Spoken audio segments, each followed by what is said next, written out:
प्रेम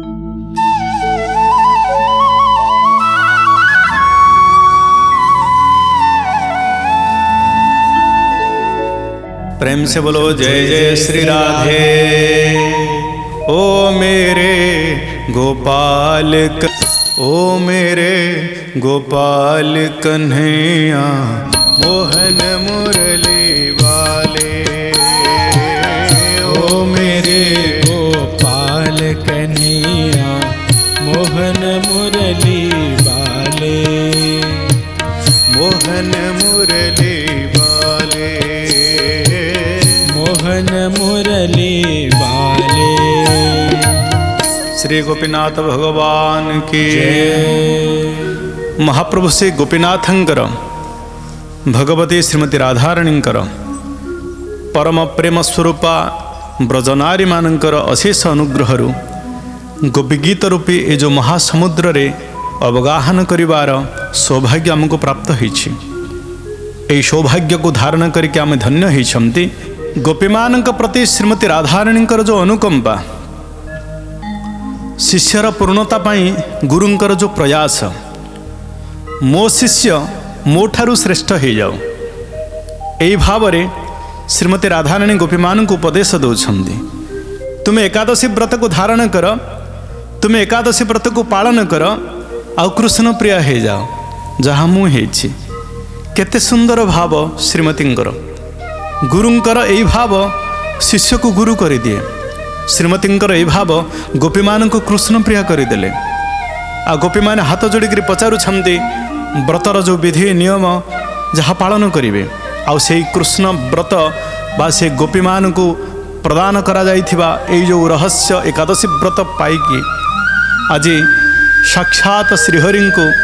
श्रीहरिंकर सान्निध्य को कृष्ण प्रिया पद को प्राप्त हो जिबे गोपी माने। एक कथार मन पड़े परीक्षित महाराजंकर भागवत कथा, जमिति सुखदेवंग ठारू श्रीमद् भागवत कथा श्रवण करी करी परिशेष रे परीक्षित महाराज कृष्ण को प्राप्त हो गले। ठीक से प्रकार श्रीमती राधाराणी ठारू ये जो एकादशी व्रतर नियम विधि यार फल ये सब श्रवण करी करी आज गोपी माने मध्य श्रीकृष्ण को प्राप्त होगा प्रस्तुत हो गले।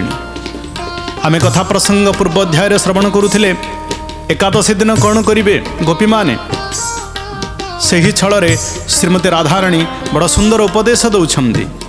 एकादश त्याग कथा कहले पुणी करिवे कौन से दिन ना ब्रह्म मुहूर्त उठी श्रीहरिंकर अर्चन वंदन करिवे, दिन में महाप्रभुंकर नाम जप करिवे, गोपाल सहस्रनाम पाठ करिवे, दिन में निद्रा जीवेनी,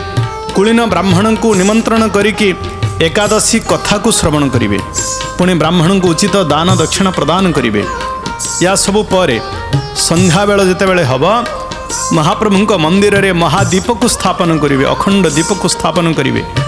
पुणी सारा रात्रि निद्रा न जाइकी जागरण रहीकी महाप्रभुंकर दिव्य नाम को कीर्तन करिवे, दिव्य हरिनाम को कीर्तन करिकी सही रात्रि बंचिबे। तेणु या हरिवासर बोली मध्य कहगला। हरिंकर उद्देश्य रे यही दिवस को बंचेबा पाई हरिवासर बोली कहगला। कीर्तन करी करी रात्रि जापन करने को पड़िबो। आसंतु आमे मध्य महाप्रभुंक उद्देश्य रे यही नाम को कीर्तन करिबा। हरे कृष्ण कृष्ण कृष्ण हरे हरे, हरे राम राम राम हरे हरे। हरे कृष्ण कृष्ण कृष्ण हरे हरे, हरे राम राम राम हरे हरे। हरे कृष्ण कृष्ण कृष्ण हरे हरे, हरे राम राम राम हरे हरे। हरे कृष्ण कृष्ण कृष्ण हरे हरे, हरे राम राम राम हरे हरे हरे कृष्ण कृष्ण कृष्ण हरे हरे हरे राम राम राम हरे हरे हरे कृष्ण कृष्ण कृष्ण हरे हरे हरे राम राम राम हरे हरे बोले हरि नाम संकीर्तन की जय। ये जो नाम कथा कहले श्रीमती कहीं कहले कथा ना गोटे सुंदर उक्ति अच्छी जस्य स्मृत्वा च नामोक्त्वा तपो यज्ञ क्रियादिशो न्यूनम संपूर्णता जाति सद्यो वंदे तमच्युतम। जहाँ को स्मरण करने मात्र के तुम्हें तपस्या करुछ यज्ञ करुछ जप करुछ ध्यान करुछ भगवान को उद्देश्य जेकोसी कर्म तुम्हें निजुक्त होकर अछ आउ जदि कौन द्रव्यर अभाव जदि तुमर किछि कर्म छिद्र हो गला किछि अभाव हो गला भगवान को उद्देश्य पूजा कला बेले जदि द्रव्य अभाव हो गला यज्ञ करुछ जदि किछि भूल हो गला किछि अपराध हो गला तो सेठी अपराधर जो दंड मिलवा कथा जदि तुम्हें भगवान दिव्य नाम को गायन करिव कीर्तन करदेव उच्चारण करदेव ताहले शास्त्र कहते न्यूनम संपूर्णता जाति ये जो न्यून न्यून कहले जहाँ अल्प थी जहाँ अभाव थी ताहा संपूर्ण हो जाए ताहा पूर्ण हो जाए सद्यो वंदे तमच्युतम संगे संगे तत्क्षणात संगे संगे ताहा पूर्ण हो जाए से अभाव दूर हो जाए भगवान श्री अच्युतंकर नाम को जिते आम उच्चारण करती श्रीमती बहुत चतुर थिले काले भक्त पाखरे किसी अभाव रही जाइथिबो सारा दिन काले सी भगवत चिंतन रही पारि नथिबो कौ विधि को सी पालन करि नथिबो काले कौ नियम तार रही जाइथिबो अधारे तेणु एकादशी पूर्ण फलता को प्राप्त करने पाई श्रीमती बड़ सुंदर रे कहिले जो हरिवासर दिन रात्रि जागरण करिकी अखंड महादीप को स्थापन करिकी कीर्तन करिवो भगवान गुण जस को गान करिवो महाप्रभुंकर दिव्य नाम को निज जिह्वारे उच्च स्वर रे गान करिवो बड़ मधुर भगवान कर ये नाम बड़ मीठा मीठा महाप्रभुंकर ये दिव्य नाम हरिनाम को चिंतामणि बोली कहुई जहाँ चिंता करिवो ताहा प्राप्त हो जो माने हरिनाम धन को संचय करिछन्ते हरिनाम को जो माने निजर संपत्ति बोली विचार करते हरिनाम जहाँकर पई सर्वश्रेष्ठ हरिनाम जहाँकर जिह्वारे अच्छी जीवन रे ताको केबे अभाव असुविधा किछि भी हबनी यह लोकरे तार कौन प्रकार असुविधा केबे मध्य हब नाही शास्त्र बारंबार एक कथा को उद्घोष कंठरे कहती आमर निजस्व अनुभव मध्य सन्थ मानकर अनुभव मध्य आपण माने पचारिक बुझीपारे अनेक जीवन रे अनेक सन्थ मानकर जीवनचर्या जदि देखिबे नामयुक्त जीवन धन्य हो जाए आनंदपूर्ण हो जाए स्वभाव रे पूर्ण हो जाए कौन से अभाव से न थाए श्रीमती कथा जानी जो गोपी मानकर अभाव को दूर करने किछि असुविधा किछि छिद्रता को पूर्ण रूप देवाई बड़ सुंदर रे कहिले रात्रि जागरण करिव पुणी हरिनाम को संकीर्तन करिव या परे ब्राह्मण ठारू कथा शुणिकी ब्राह्मण को दक्षिणा दान करिव ये समस्त प्रकार कथा कहिला परे गोपी माने पचारुछंती ता परदिन कौन करिव तो सुंदर रे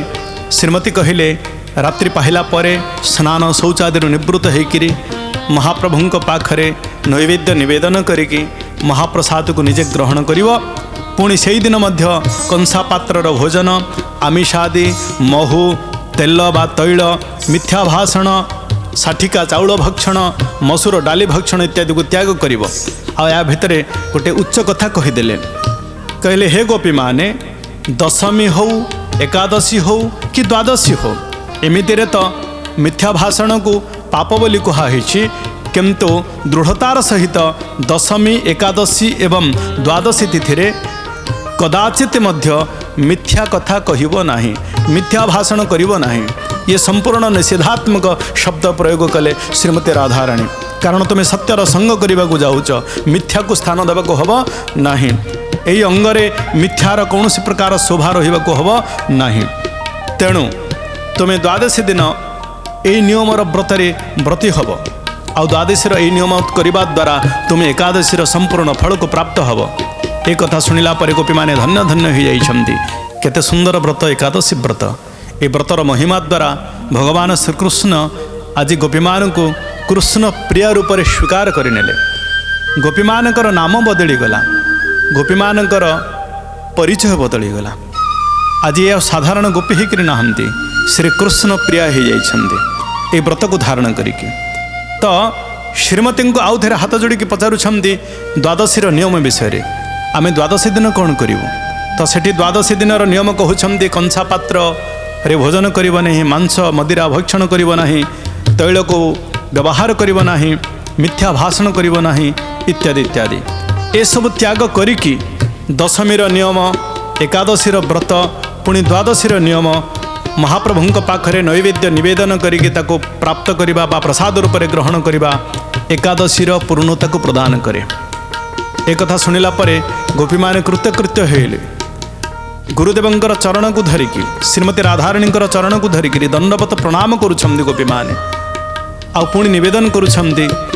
ୟାର ଫଳ କ'ଣ ହେବ? ଆମେ ସିନା କୃଷ୍ଣଙ୍କୁ ପାଇଗଲୁ, ଯାହାଙ୍କର କୃଷ୍ଣ ପ୍ରାପ୍ତି ଇଚ୍ଛା ଯଦି ନଥିବ ଜଣେ ଏକାଦଶୀ କରିବ ତାକୁ କ'ଣ ମିଳିବ? ଯଦି କାମନାଯୁକ୍ତ ହେଇକରି ଜଣେ ଏକାଦଶୀ ବ୍ରତ କରେ, ଯଦି କୃଷ୍ଣ ପ୍ରାପ୍ତିର ଇଚ୍ଛା ନଥାଇକରି ମଧ୍ୟ ଯଦି ଏକାଦଶୀ କେହି କରିବ ତାକୁ କ'ଣ ଫଳ ମିଳିବ? ଏଠି ଶ୍ରୀମତୀ ବଡ଼ ସୁନ୍ଦରରେ କହୁଛନ୍ତି ଯେ ହେ ଗୋପୀମାନେ ଶୁଣ, କାମନାଯୁକ୍ତ ମନୁଷ୍ୟମାନଙ୍କ ପାଇଁ ଯଦି ଏକାଦଶୀ ବ୍ରତ କିଏ କରୁଛି ତାହେଲେ ତାର ଫଳକୁ ଆମେ କହୁଛୁ ତୁମ ଆଗରେ। 88,000 ବ୍ରାହ୍ମଣଙ୍କୁ ଏକାଥରକେ ଭୋଜନ କରାଇଲେ ଯେଉଁ ଫଳ ପ୍ରାପ୍ତ ହୁଏ ମନୁଷ୍ୟକୁ,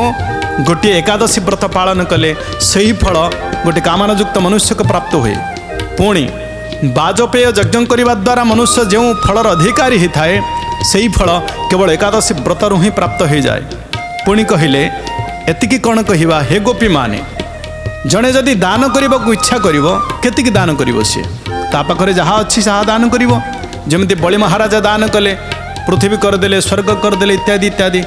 ତ ଶ୍ରୀମତୀ କହୁଛନ୍ତି ସାରା ପୃଥିବୀର ସମ୍ପତ୍ତି ଅର୍ଥାତ୍ ଧରିତ୍ରୀ ଦାନରେ ଯେଉଁ ଫଳ ଥାଏ ସବୁ ଦେଇଦେଲା ପରେ ଯେଉଁ ଫଳ,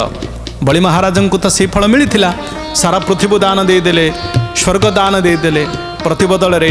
ମହାପ୍ରଭୁ ତ୍ରିବିକ୍ରମଙ୍କୁ ପ୍ରାପ୍ତ କଲେ, ଭଗବାନ ମିଳିଗଲେ। ସେମିତି କହୁଛନ୍ତି ଯେ ଏକାଦଶୀ ବ୍ରତ ପୃଥିବୀ ଦାନର ଫଳ ସହିତ ସମାନ ଅଟେ। କାହିଁକି ସମାନ ଅଟେ? ନା ପୃଥିବୀ ଦାନ କରିବା ଦ୍ୱାରା, ସର୍ବସ୍ୱ ଦାନ କରିଦେବା ଦ୍ୱାରା ମହାପ୍ରଭୁ ମିଳିଯାଆନ୍ତି, ପୁଣି ଏକାଦଶୀ ବ୍ରତ କରିବା ଦ୍ୱାରା ମଧ୍ୟ ଭଗବାନ ମିଳିଯାଆନ୍ତି। ତେଣୁ ଏହା ପୃଥିବୀ ଦାନର ଫଳ ସହିତ ସମାନ ଅଟେ। ପୁଣି କହୁଛନ୍ତି ହେ ଗୋପୀମାନେ, ଯେଉଁମାନେ ପାପରେ ଲିପ୍ତ ହେଇକିରି ଅଛନ୍ତି, ପରଦାରା କରୁଛନ୍ତି, ମଦ୍ୟପାନ କରୁଛନ୍ତି, ହିଂସା କରୁଛନ୍ତି ପ୍ରାଣୀ ପ୍ରତି, ନିତ୍ୟ ପାପରେ ଯୁକ୍ତ, ପାପରେ ଲିପ୍ତ, ପରର ଅହିତ କରୁଛନ୍ତି, ସ୍ୱର୍ଣ୍ଣ ଚୋରିଠୁ ଆରମ୍ଭ କରିକି ଜୁତ ଖେଳିବା ପର୍ଯ୍ୟନ୍ତ ଏ ସମସ୍ତ କର୍ମରୁ ଯେଉଁ ପାପ ତିଆରି ହୁଏ, ଯେଉଁ ପାପର ଫଳ ରୋଗ ବ୍ୟାଧି ଦୁଃଖ ଶୋକ ଯନ୍ତ୍ରଣା ରୂପରେ ମନୁଷ୍ୟକୁ ଭୋଗ କରିବାକୁ ପଡ଼େ, ଯଦି କେହି ଜଣେ ଏ ପାପ ପଙ୍କରୁ ଉଦ୍ଧାର ହେବାକୁ ଇଚ୍ଛା କରେ ତାହେଲେ ସେ ଏକାଦଶୀ ବ୍ରତ କରିବା ଉଚିତ। ଅର୍ଥାତ୍ ଏକାଦଶୀ ବ୍ରତ ଯେଉଁମାନେ କରନ୍ତି ସମସ୍ତ ପାପରୁ ସେମାନେ ମୁକ୍ତ ହେଇକରି ଶୁଦ୍ଧ ହେଇଯାଆନ୍ତି, ପବିତ୍ର ହେଇଯାଆନ୍ତି, ବିମଳାତ୍ମା ହେଇଯାଆନ୍ତି, ଅମଳାତ୍ମା ହେଇଯାଆନ୍ତି। ପୁଣି କହୁଛନ୍ତି ଆଉ ଗୋଟେ ସୁନ୍ଦର କଥା, ଦେଖନ୍ତୁ ଶ୍ରୀମତୀଙ୍କର କୃପା ମନୁଷ୍ୟ ସମାଜ ପ୍ରତି, କାରଣ କୃଷ୍ଣ ପ୍ରାପ୍ତିର ଉପାୟ ଗୋପୀମାନଙ୍କୁ କହିଦେଲେ। ଯେତେବେଳେ ଗୋପୀମାନେ ଆମମାନଙ୍କ ଉଦ୍ଦେଶ୍ୟରେ ପ୍ରଶ୍ନ କରୁଛନ୍ତି ଯେ ଯେଉଁମାନେ ସଂସାରରେ ଲିପ୍ତ ହେଇକିରି ଅଛନ୍ତି, ଜଞ୍ଜାଳ ଭିତରେ ଅଛନ୍ତି, ଘର ସଂସାରକୁ ସତ୍ୟ ବୋଲି ମାନୁଛନ୍ତି, ସମ୍ବନ୍ଧକୁ ସତ୍ୟ ବୋଲି ମାନୁଛନ୍ତି, ସେମାନଙ୍କ ପାଇଁ ଏ ଏକାଦଶୀ କ'ଣ ଫଳ ଦେବେ, କ'ଣ ଉପକାର ହେବ ସେମାନଙ୍କର? ତେଣୁ ଗୋଟେ ସୁନ୍ଦର କଥା କହିଲେ ଶ୍ରୀମତୀ, ହେ ଗୋପୀମାନେ, ଯେଉଁମାନେ ଏକାଦଶୀ ବ୍ରତ କରନ୍ତି ସେମାନଙ୍କର ମାତୃକୂଳର 10 ପିଢ଼ି ଅର୍ଥାତ୍ ଯେଉଁ ମା ଥାଆନ୍ତି ତାଙ୍କର ମାଙ୍କର କୂଳର 10 ପିଢ଼ି ପର୍ଯ୍ୟନ୍ତ ଉଦ୍ଧାର ହୋଇଯାଏ ସେମାନଙ୍କର। ପୁଣି ପିତୃକୂଳର 10 ପିଢ଼ି ସେମାନଙ୍କର ଉଦ୍ଧାର ହୋଇଯାଏ। ହେ ଗୋପୀମାନେ, ମୁଁ କ'ଣ କହିବି, ପତ୍ନୀ କୂଳର 10 ପିଢ଼ି ମଧ୍ୟ ତାର ଉଦ୍ଧାର ହୋଇଯାଏ। ଯଦି ପତ୍ନୀ କରୁଥିବ ପତି କୂଳର, ଆଉ ଯଦି ପତି କରୁଥିବ ପତ୍ନୀ କୂଳର 10 ପିଢ଼ି ମଧ୍ୟ ଉଦ୍ଧାର ହୋଇଯାଏ। ମାତୃକୂଳ, ପିତୃକୂଳ, ପତ୍ନୀ କୂଳ ଏ ସମସ୍ତେ ଉଦ୍ଧାର ହୋଇଯାଆନ୍ତି, 10 ପିଢ଼ି ପର୍ଯ୍ୟନ୍ତ ଉଦ୍ଧାର ହୋଇଯାଏ। ୟାକୁ ଯଦି ଆମେ ଆଉ ଟିକେ ସହଜରେ ବୁଝିବା, କେବେ କେବେ ଆପଣମାନେ ଜୀବନରେ पितृदोष कथा शुणी जहाँ को पितृदोष लगे पितृदोषर अर्थ होची पितृपुरुषंग भितरे आम पूर्वर कौ गोटे पीढ़ी रे जदि कहा प्रति किसी अन्याय होइथिबो किसी अवहेला होइथिबो आउ तांकर मृत्यु हो जाइथिबो से अतृप्त होइकरि थिबे शांति हेइ नथिबे ए गृह उपरे ए गृह रे रहुथिबा सेमानकर संबंध उपरे ताहाले से गृहर पीढ़ी पीढ़ी धरिकी पितृदोष लगी रहे से गृह रे अनेक अनर्थ संगठित हुए घरे अकाल मृत्यु रोग व्याधि दारिद्रता लगी रहे विभिन्न समस्या विभिन्न प्रकार बाधा से गृह रे आसे कहा को मध्य शांति मिलेनी परिवार छारखार हो जाए ये सब पितृदोष कारण रही थाए किंतु जो मैंने एकादशी व्रत पालन करती से ए पितृदोष रूपी जो अपराध रही पितृदोष रूपी जो दोष रही जो विघ्न रही ताहा मध्य दूर हो जाए जो मैंने एकादशी व्रत को धारण करती कूल कूल पीढ़ी पीढ़ी से उद्धार हो जाती नहले पितृदोष उद्धार होगापाई उपाय ही किछि नाही कारण जी मृत्यु समय अशांत होकर मृत्यु को स्वीकार करे कहा उपरे संतुष्ट हुएनि ता प्रति अन्याय होता है तो सी पुणी ये दानादि श्राद्धादि केमिति शांति होब किंतु जदि महाप्रभु को आम आराधना करती एकादशी व्रत पालन करिकी भगवान को उद्देश्य रे प्रीति स्थापन करती ताहले भगवान को द्वारा से पितृकूल को तृप्तता लाभ हुए आउ टिके उदाहरण देले आपण माने बुझी परिबे जेमिति गछर मूल को पानी देले संपूर्ण गछ पुष्टता को लाभ करे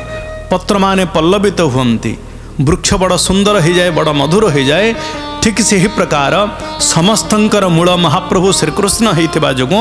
ए कृष्णंकर उपासना रूपी एकादशी व्रत धारण करने द्वारा समस्त दोषरु समस्त पापरु मनुष्य मुक्त हो जाए आनंद धाम को प्राप्त हो जाए आज श्रीमती ठारू विशद भाव विस्तृत भाव एकादशी व्रतर अनुष्ठान को गोपी माने एकाग्र चित्तरे श्रवण कले कृतकृत्य हो गले दशमी नियम एकादशी व्रत पालनर विधि पुणी द्वादशी नियम विधि कौन निषेध कौन खाद्य कौन ग्रहण कराजिबो खाद्य कौन ग्रहण न कराजिबो केमिति आमे संयम रे रहिबा आउ यार जो महिमा अच्छी जो फल अच्छी जो माने निष्काम भाव में केवल भगवत प्रीति उद्देश्य एकादशी व्रत धारण करती से माने भगवान को अति सहजरे प्राप्त हो जाती भगवान प्रेम भक्ति से अचिरे प्राप्त हुए पुणी जो मैंने कामनायुक्त होकर एकादशी व्रत धारण करती से ही कामनायुक्त मनुष्य मानक